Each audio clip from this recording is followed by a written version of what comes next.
بسم اللہ الرحمن الرحیم۔ السلام علیکم تمام ناظرین کو۔ تفصیلات میں جانے سے پہلے اس ویڈیو کو لائک کریں اور ہر خبر سے باخبر رہنے کے لیے پاک رائز نیوز کے چینل کو ضرور سبسکرائب کریں اور ساتھ ہی بیل کا آئیکن بھی دبائیں۔ بسم اللہ الرحمن الرحیم، الحمدللہ رب العالمین والصلاة والسلام علی سید المرسلین وعلی آلہ واصحابہ اجمعین۔ گزشتہ 2-3 روز سے یہ بات سامنے آ رہی ہے کہ موجودہ حکومت نے جس شخص کو ملیحہ لودھی صاحبہ کی جگہ پر لگایا ہے وہ منیر اکرم صاحب خدا نخواستہ قادیانی ہیں۔ ابھی تک جو تحقیقات ہوئی ہیں اس سے یہ اندازہ ہوتا ہے اور یہ بات واضح ہو رہی ہے کہ وہ قادیانی نہیں ہیں، کیونکہ ربوہ ٹائم جو قادیانیوں کا ایک ترجمان ہے وہ بھی منیر اکرم صاحب کے خلاف باقاعدہ مہم چلا رہا ہے۔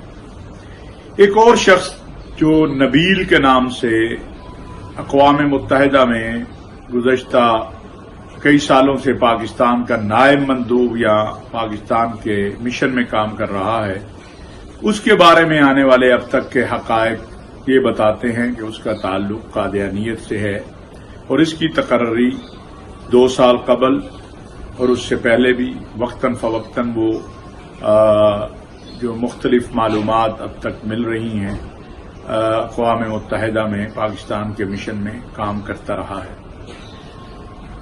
ہماری غرض صرف اتنی ہے اور آج کے اس پیغام کا بھی صرف ایک مقصد ہے کہ ہم کسی مسلمان کو قادیانی نہیں بنانا چاہتے اور کسی قادیانی کو مسلمان نہیں بنانا چاہتے۔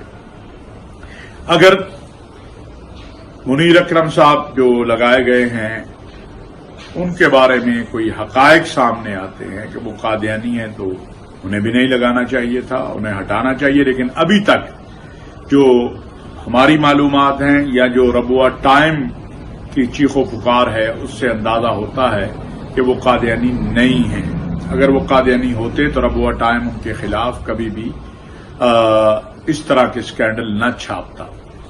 جو دوسرا شخص ہے جو اس دور حکومت میں نہیں لگا، پچھلے دور حکومت میں لگا ہے، اگر وہ قادیانی ہے اور جو اس کے بارے میں معلومات ہیں درست ہیں تو میری عمران خان صاحب سے، ملک کے سلامتی کے اداروں سے گزارش ہے کہ ایسے شخص کو قانون اور آئین بھی اجازت نہیں دیتا کہ وہ اہم منصب پر اس کو لگایا جائے، اس کو فوری ہٹایا جائے اور اس کی جگہ کوئی محب وطن پاکستانی لگایا جائے۔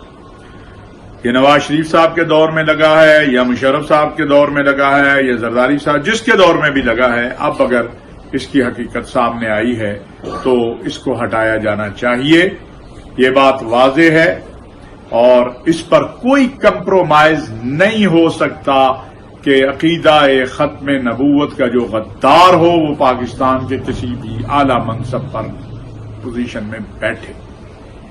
میں آخر میں یہ بات بھی کہنا چاہتا ہوں اپنے دوستوں سے جو بغیر تحقیق کے صرف سیاسی مخاصمت میں تنقید برائے تنقید کی طرف چل پڑتے ہیں کہ خدا کے لیے مسئلہ ختم نبوت امت کا متفقہ مسئلہ ہے۔ ہر مسلمان کی ختم نبوت سے محبت اپنی جان، مال، عزت، آبرو سے زیادہ ہے۔ تحقیق کر کے بات کیا کریں۔ ان جاءکم فاسق بنبأ فتبینوا۔ اب جو لوگ ایک مسلمان کو، جیسا کہ میں یہ نہیں آج بات کر رہا ہوں، جب پرویز رشید صاحب کو بھی کچھ لوگوں نے قادیانی کہا تھا، ہمارا اس وقت بھی موقف تھا کہ وہ قادیانی نہیں ہیں، آپ انہیں لا دین کہہ لیں، دین سے دور کہہ لیں، جو بھی کہہ لیں، لیکن کسی مسلمان کو قادیانی نہ بنائیں۔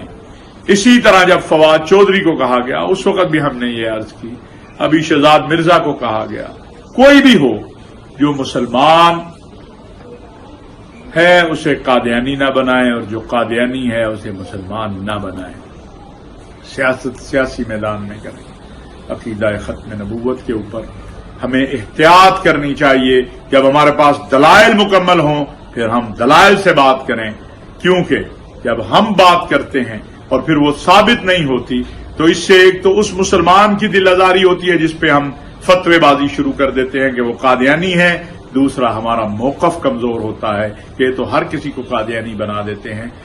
اللہ کے لیے احتیاط کیجیے رسول اکرم صلی اللہ علیہ وسلم کی ختم نبوت کے لیے، میرے لیے نہیں۔ ہمیں جتنی مرضی گالیاں دیں ہمیں پرواہ نہیں پڑتی۔ اب تو کچھ صاحبان نے ہمیں فیس بک پہ قادیانی بنا دیا ہے، اللہ ان کو بھی ہدایت دے اور اللہ تعالی ہماری دنیا اور آخرت دونوں سوار دے، ہمیں عقیدہ ختم نبوت کا چوکیدار بنا دے۔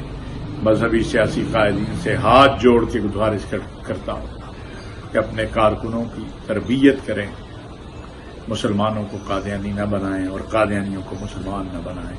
وما علینا الا البلاغ۔ دوستو اس ویڈیو کو لائک شیئر کریں اور پاک رائز نیوز کے چینل کو ضرور سبسکرائب کریں اور نیچے کامنٹ سیکشن میں اپنی رائے ضرور دیں۔